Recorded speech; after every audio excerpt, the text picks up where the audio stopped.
Akhirnya tibalah hari Paskah, hari di mana Kristus bangkit, dan sekarang kita bersama-sama akan merenungkan firman Tuhan dengan tema teruslah berkarya, Tuhan sudah membuka jalan. Bapak Ibu Saudara yang terkasih, di India ada seorang pria bernama Dasrat Manji. Dasrat Manji. Pak Manji ini lahirnya tahun 1934 dan pada tahun 2007 yang lalu beliau meninggal dunia. Selama 22 tahun Manji ini luar biasa sekali bisa membuat jalan dengan membelah bukit berbatu hanya dengan menggunakan sebuah palu, lalu ada pahat dan sekop. Saudara, kenapa Manji sampai membelah bukit batu? Ada apa? Sampai dia puluhan tahun berusaha membuat jalan di tengah-tengah bukit batu yang keras itu. Ternyata warga desa di mana Pak Manji ini tinggal tidak punya akses yang cepat dan mudah untuk ke sekolah, ke pasar maupun ke desa tetangganya. Bukit di kawasan tersebut memang membuat warga desa itu terisolir begitu ya. Bukit itu memaksa orang-orang berjalan memutari bukit untuk bisa mencapai pasar, sekolah ataupun kampung lainnya yang berada di balik bukit itu. Anak-anak kalau mau sekolah, mereka itu harus jalan sepanjang 8 km. Bayangkan berapa lama itu ya, 8 km. Kalau ada mobil ya, kalau tidak ada. Nah, namun berkat jalan buatan Manji ini, jarak tersebut hanya bisa berkurang dengan menjadi hanya tinggal 3 km. Nah, begitu jalan terbuka, rakyat tidak lagi terisolasi dan mereka juga dapat melakukan kegiatan sehari-harinya dengan lancar. Bapak Ibu dan Saudara yang terkasih, banyak sekali bukit batu yang membuat manusia lumpuh dan tidak dapat berkarya dalam hidupnya. Kalau orang sudah lumpuh kan jadi terbatas ya, tidak bisa berbuat apa-apa. Nah, sumber dari bukit batu di dalam hidup manusia itu adalah dosa. Sebab itu manusia yang hidup di dunia ini perlu juru selamat yang dapat membelah bukit batu dosa, sehingga terbukalah jalan kepada Allah dan sesamanya. Kebangkitan Kristus sudah membuka jalan bagi manusia berdosa. Nah, sekarang kita mau renungkan jalan apa yang sudah dibukakan oleh kebangkitan Kristus itu. Jalan yang dibukakan oleh kebangkitan Kristus itu pertama adalah jalan kebebasan dari ketakutan. Bapak Ibu dan Saudara yang terkasih, sejak jatuh dalam dosa, manusia itu hidup dalam ketakutan. Kapan kita mulai lihat Adam takut? Adam waktu diciptakan tidak ditulis oleh Alkitab bahwa dia takut. Yang ada dia bahagia, dia sukacita, dia damai sejahtera. Kapan Adam mulai takut? Kejadian 3 ayat yang ke-10 menyaksikan jawaban Adam setelah dia berbuat dosa melanggar perintah Allah. Adam berkata kepada Tuhan begini, saudara, ketika aku mendengar bahwa Engkau ada dalam taman ini, aku menjadi takut karena aku telanjang, sebab itu aku bersembunyi. Manusia mulai takut ketika dia berbuat dosa. Jadi dosa itu betul-betul membuat hidup manusia ada dalam ketakutan. Nah, jenis ketakutan yang dirasakan Adam ini bukan jenis takut akan Tuhan. Kalau orang takut akan Tuhan, justru dia melakukan perintah Tuhan. Tapi Adam baru saja melanggar perintah Tuhan. Jadi ketakutan yang dia rasakan adalah takut karena berbuat dosa, takut dihukum oleh Tuhan. Orang yang berbuat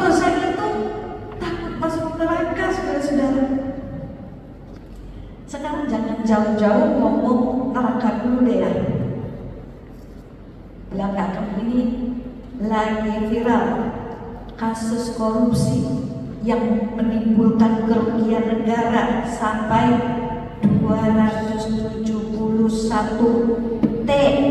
T loh ya saudara, bukan ember lagi, T. Ini mega korupsi ya saudara ya. Dan sepertinya ini korupsi terbesar di Indonesia. Salah satu tersangkanya adalah suami artis Sandra Dewi.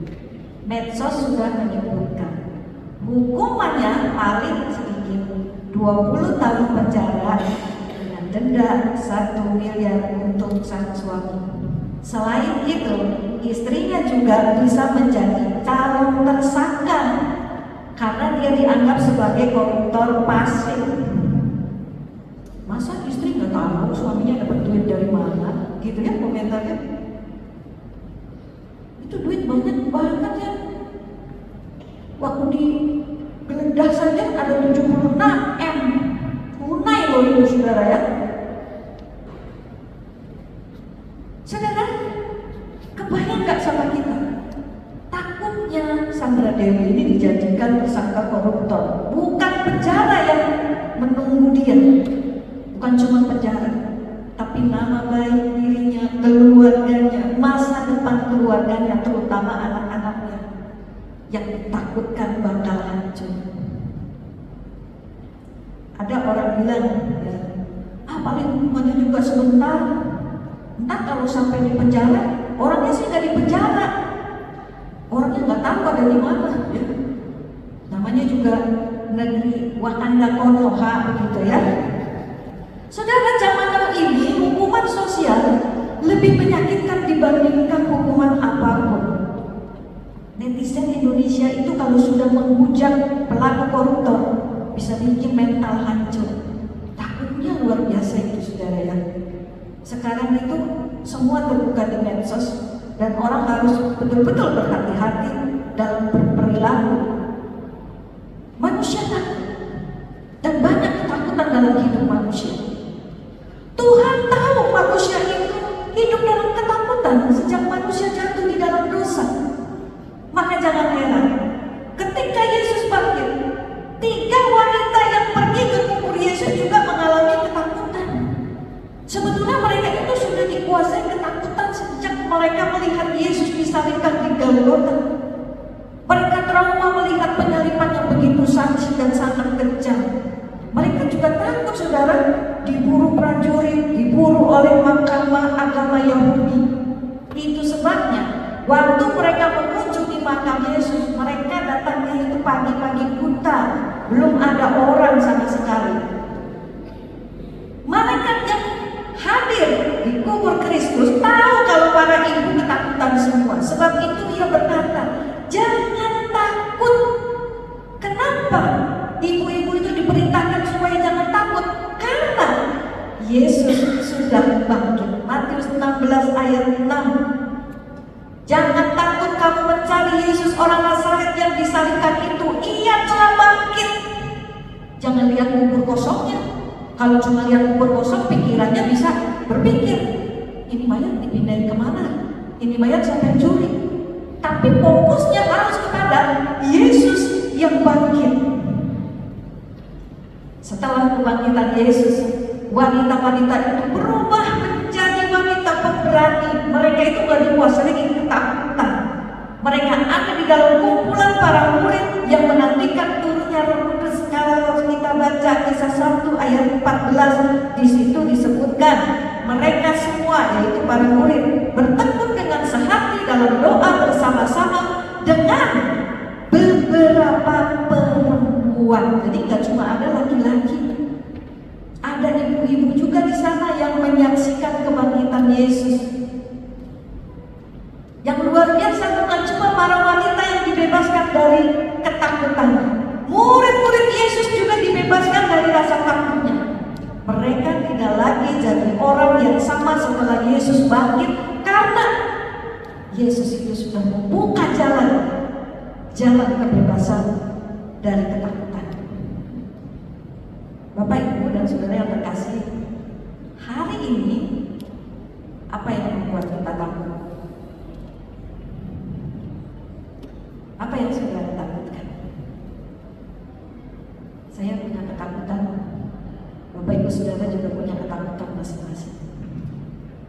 Ada yang takut penyakitnya nggak sembuh-sembuh.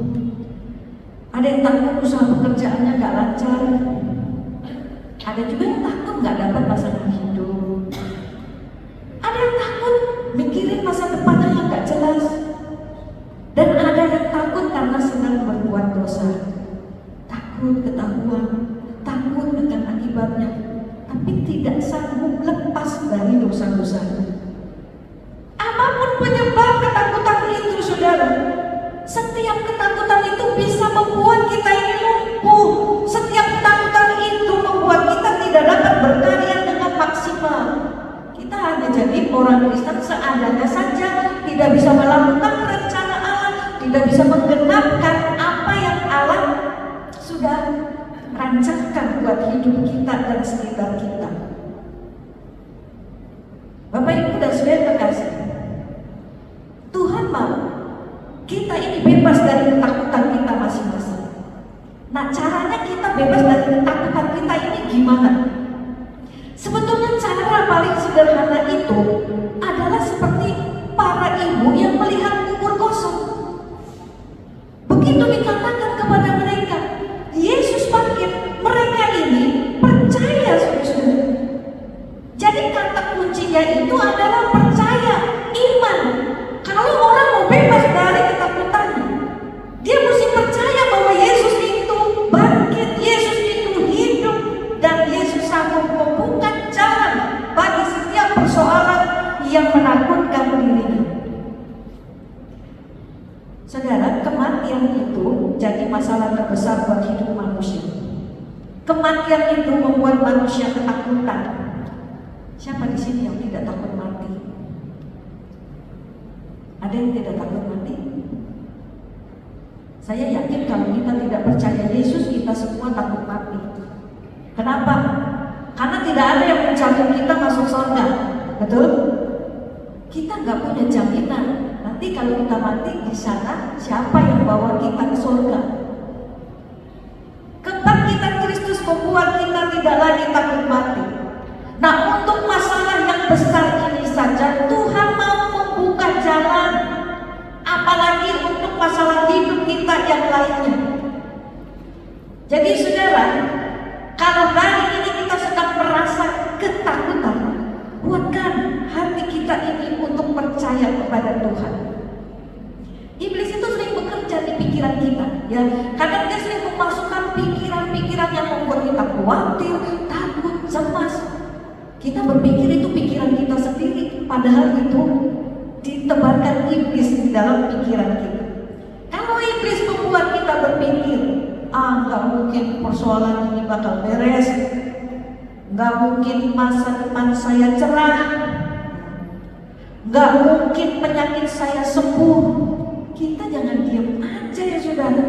Terus terima pikiran-pikiran yang membuat kita tadi itu takut. Berpikirlah dengan iman.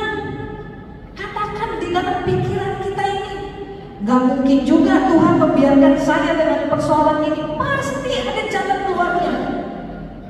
Gak mungkin masa depan saya hancur. Rencana Tuhan itu indah buat saya. Walaupun saya belum tentu sembuh, tetapi gak mungkin Tuhan diam saja. Saya ini pasti dikasih kuat. Percayalah dan pikirkanlah Tuhan yang bangkit, yang membuka jalan terbaik untuk kita semua, maka kita akan terbebas dari ketakutan segala-segala. Amin. Itu jalan yang pertama, jalan bebas dari ketakutan. Jalan apa yang dibukakan dengan kebangkitan Yesus? Kedua, jalan yang dibukakan adalah jalan keselamatan.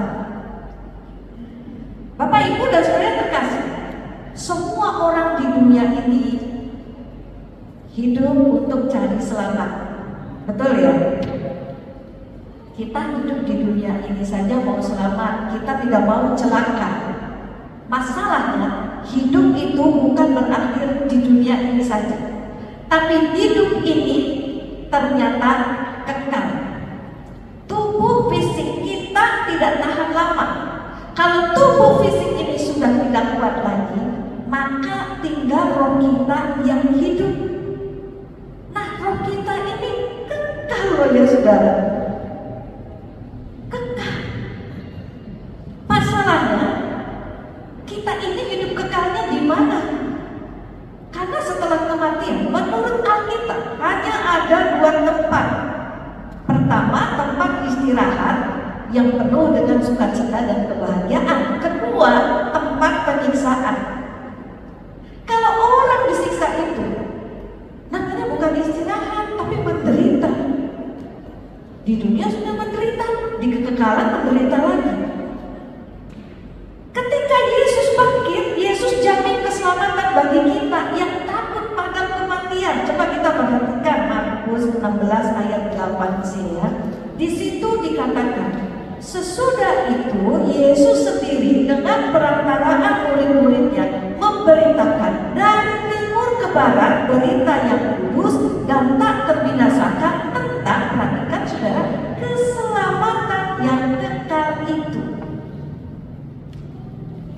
Jadi Yesus ini memberitakan keselamatan kekal, bukan keselamatan di dunia. Yesus tidak janjikan para pengikutnya selamat di dunia, tapi Yesus menjanjikan pengikutnya selamat di akhirat nanti. Jadi jangan kaget kalau dengar berita pendeta Anu kecelakaan terus meninggal ya.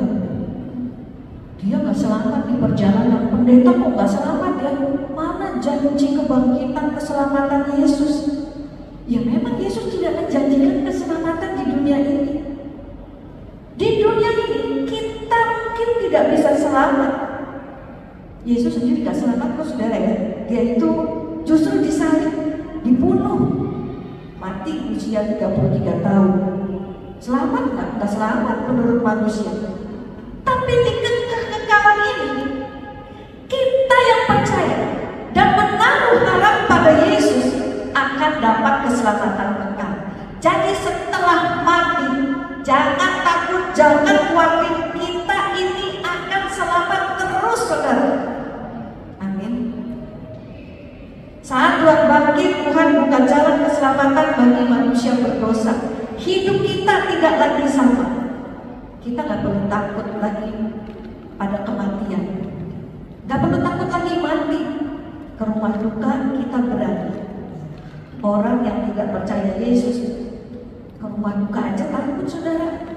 Karena mereka takut pada kematian. Maka diri sendiri juga takut mati. Gak mau memikirkan kematian. Padahal kematian itu kenyataan yang tidak terhindarkan. Saat Tuhan bangkit, orang yang percaya Yesus juga tidak takut dihukum oleh Allah. Di pengadilan nanti saudara-saudara, setelah kematian, orang yang percaya Yesus, yang mengikuti ajaran Yesus akan bebas dari hukuman karena hidupnya itu seperti Yesus. Namanya juga waktu dipanggil, ada saudara ya, dicatat di kitab kehidupan. Susi Juliana. Coba kalau nama saya nggak ada di situ, takut kan ya saudara? Kemana saya perginya?